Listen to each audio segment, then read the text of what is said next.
సినీ industries అంటేనే కేవలం నలుగురు చేతిలో ఉంది, 4 ఫ్యామిలీస్ చేతుల్లోనే ఉంది అని పెద్ద ఎత్తున చాలామంది విమర్శకులు అయితే ఇదే చెప్తూ ఉంటారు. అట్లాంటిది అందులో భాగంగానే ఇప్పుడు సినీ పరిశ్రమలో one of the biggest family or rule చేస్తున్నటువంటి ఫ్యామిలీ మోహన్ బాబు ఫ్యామిలీ కూడా అందులో ఒకటి అని చెప్తున్న నేపథ్యంలో నిన్నటి నుంచి కూడా మంచు మోహన్ బాబు ఫ్యామిలీలో ఆస్తులకు సంబంధించి గొడవలు జరుగుతున్నాయి.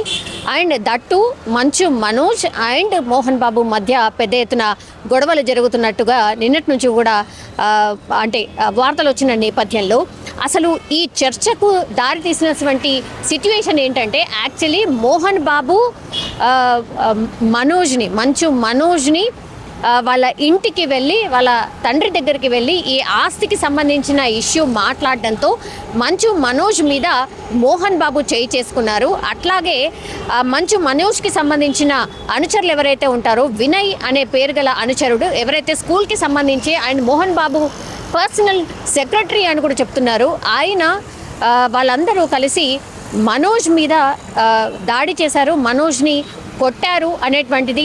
అండ్ అదే విషయాన్ని మంచు మనోజ్ 100 డయల్ 100కి కాల్ చేసి ఇలా నా మీద దాడి జరిగింది అని పోలీసులకు 100కి డయల్ చేసి చెప్పారు అనేటువంటిది పెద్ద ఎత్తున నిన్న మీడియాలో పూర్తిగా ఈ వార్త హల్చల్ చేసింది, మనందరికీ తెలిసిందే. అండ్ ఆ తర్వాత మధ్యాహ్నం తర్వాత మంచు మనోజ్ కూడా బంజారా హిల్స్లోని ఒక ప్రైవేట్ హాస్పిటల్కి వెళ్ళడం, ఆయనతో పాటు ఆయన భార్య కూడా ఉండడం అండ్ వాళ్ళిద్దరు కూడా నడవలేని పరిస్థితుల్లో కుంటుకుంటూ అండ్ మెడకి నెక్కి కూడా నెక్ బెల్ట్ వేసుకొని హాస్పిటల్ లోపలికి వెళ్ళినటువంటి మనోజ్ని కూడా స్పష్టంగా మనం చూసాం.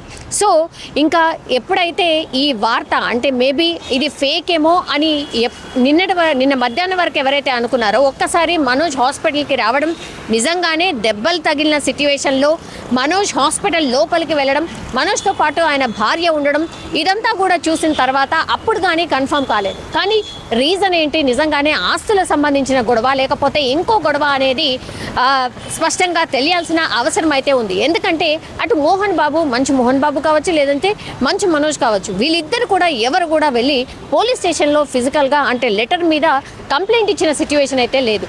అయితే పోలీసులు కూడా క్రాస్ ఎంక్వైరీ చేసినప్పుడు మరి ఇలా ప్రచారం జరుగుతుంది నిజమేనా అని తెలుసుకోవడానికి వెళ్ళినప్పుడు కూడా అక్కడ ఉన్నటువంటి పోలీస్ స్టేషన్లో ఉన్నటువంటి ఎస్ఐ ఎవరైతే ఉంటారో మహేశ్వరం డీసీపీని ఈ విషయమై కనుక్కోవడానికి ప్రయత్నించినప్పుడు కూడా ఆయన కూడా ఒకటే చెప్పారు, డయల్ 100కి అయితే మాకు కాల్ వచ్చింది, ఇలా కంప్లైంట్ వచ్చింది, మంచు మనోజే చేశారు, బట్ ఎవరు కూడా పోలీస్ స్టేషన్కి వచ్చి ఇద్దరి మీద ఎవరు కూడా ఫిర్యాదు చేసుకోలేదు అని స్పష్టం చేసినటువంటి సిచ్యువేషన్ అయితే కనిపిస్తోంది. ఇప్పుడు జల్పల్లిలో మంచు మోహన్ బాబుకు సంబంధించిన ఫ్యామిలీ నివాసం ఉంటుంది. అండ్ అదేంటి అని జల్పల్లిలో కూడా లోపలికి ఒక 3-4 కిలోమీటర్ల లోపలికి వెళ్తే కానీ మోహన్ బాబుకి సంబంధించిన ఇంటి లోపలికి వెళ్ళడం పూర్తిగా సెక్యూరిటీ ఉంటుంది.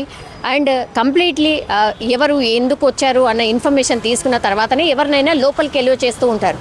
ఇప్పుడు జల్పల్లి పరిసరాల్లో టోటల్గా ఒక హై టెన్షన్ వాతావరణం కనిపిస్తోంది. ఎందుకంటే అటు మనోజ్కి సంబంధించిన బౌన్సర్లు కావచ్చు, లేదంటే మంచు విష్ణు ఎవరైతే నిన్నటి వరకు దుబాయ్లో ఉన్నారో ఈరోజు మార్నింగే ఆయన దుబాయ్ నుంచి వచ్చారు.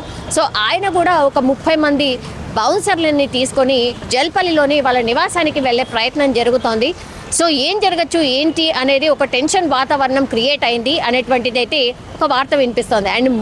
అండ్ మంచు లక్ష్మి కూడా ఇప్పుడు ముంబై నుంచి జల్పల్లికి రాబోతున్నారు అని పెద్ద ఎత్తున ప్రచారం జరుగుతోంది. ఒక రకంగా పూర్తిగా ఫ్యామిలీలో ఈ ఆస్తుల గొడవ లేకపోతే ఇంకా గొడవ తెలియదు, కానీ పూర్తిగా ఒక రక్షణ అయితే క్రియేట్ అయిన సిచ్యువేషన్ అయితే కనిపిస్తోంది.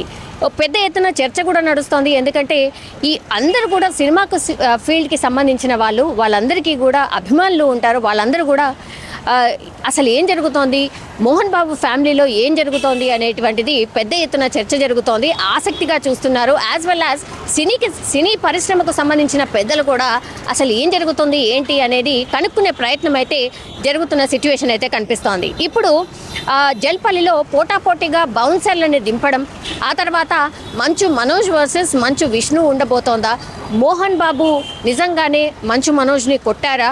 సో ఇట్లాంటివన్నీ కూడా క్వశ్చన్స్ రేజ్ అవుతున్న పరిస్థితి అయితే కనిపిస్తోంది. ఇప్పుడు మనోజ్ ఒంటిపై అనుమానాస్పదంగా గాయాలైతే డెఫినెట్లీ ఉన్నాయని ఇప్పుడు మెడికల్ రిపోర్ట్ ద్వారా కూడా, అంటే నిన్న ఎప్పుడైతే మనోజ్ హాస్పిటల్కి వెళ్ళి ట్రీట్మెంట్ తీసుకున్నారో అప్పుడు అన్నీ కూడా ఆయన వైద్య పరీక్షలు అన్నీ చేసినటువంటి డాక్టర్స్ అయితే కొన్ని అనుమానాస్పదంగా గాయాలున్నట్టయితే పూర్తిగా నిర్ధారణకు వచ్చారు. అందులో భాగంగానే నిన్న రాత్రి అంటే మనోజ్ 7 గంటల సమయంలో హాస్పిటల్ నుంచి డిశ్చార్జ్ అయిపోయిన తర్వాత పూర్తిగా 24 అవర్స్ అబ్జర్వేషన్లో ఉండాల్సిందే. బికాజ్ హిడెన్ గాయాలు కూడా ఉన్నాయి, అంటే కనపడినటువంటి గాయాలు కూడా ఉన్నాయి. అండ్ మెడికల్ రిపోర్ట్ ప్రకారం అయితే ఇప్పుడు డాక్టర్స్ మెడికల్ రిపోర్ట్లో నిర్ధారించింది ఏంటి అంటే ఎడమవైపు ఉన్న భుజానికి గాయమైంది, మంచు మనోజ్ కుడివైపు భుజానికి ఫ్రాక్చర్ అయింది. జలపల్లి ఫామ్ హౌస్లో గుర్తు తెలియని వ్యక్తులు మంచు మనోజ్పై దాడి చేసినట్టుగా మెడికల్ రిపోర్ట్లో ఇప్పుడు వైద్యులు ధృవీకరించిన పరిస్థితి అయితే కనిపిస్తోంది. యాజ్ వెల్ యాజ్ ఇవే కాకుండా వెన్నుముక్కపై దాడి జరిగింది, సిటీ స్కాన్ అండ్ అల్ట్రాసౌండ్ పరీక్షలు చేసినటువంటి పరిస్థితి. అండ్ ఇంకోటి ఏంటంటే పొట్ట, వెన్నపూస అండ్ నెక్ కనిపించని గాయాలైనట్టు వైద్యులు తమ మెడికల్ రిపోర్ట్లో స్పష్టంగా చెప్పినటువంటి పరిస్థితి అయితే కనిపిస్తోంది. సో మనోజ్ ఏదైతే చెప్తున్నారో మోహన్ బాబే తనను కొట్టాడు, వాళ్ళ అనుచరులతోనే నన్ను కొట్టించాడు అనే వర్షన్ ఏదైతే వినిపిస్తున్నారో ఇప్పుడు నిజంగానే ఈ మెడికల్ రిపోర్ట్ అంటే ఇది పూర్తిగా ఆధారం కాబట్టి దీన్ని బేస్ చేసుకొని మంచు మనోజ్ వెళ్ళి మరి పోలీస్ స్టేషన్లో కంప్లైంట్ చేయబోతున్నారా, లేదంటే జల్పల్లికి ఇంత పెద్ద ఎత్తున అటువైపు ఇటువైపు 2 సైడ్స్ నుంచి బౌన్సర్లను ఎందుకని అక్కడికి తీసుకువెళ్తున్నారు, మళ్ళీ ఇంకో పెద్ద ఫైట్ జరగబోతోందా, మంచు మనోజ్ ఆరోపించినట్టుగా ఇంకో పెద్ద ఫైట్ జరగబోతోందా జల్పల్లిలో అనేది ఇప్పుడు పూర్తిగా అందరూ ఆసక్తిగా ఎదురు చూస్తున్న పరిస్థితి అయితే కనిపిస్తోంది. బట్ మోహన్ బాబు ఫ్యామిలీలో అయితే ఒక డిస్ప్యూట్ అయితే పెద్ద ఎత్తున నడుస్తోంది. మరి ఆస్తులకు సంబంధించి ఇంకా ఏ విషయం అనేది వాళ్ళు నోరు విప్పి చెప్తే కానీ తెలిసే సిచ్యువేషన్ అయితే కనిపించట్లేదు.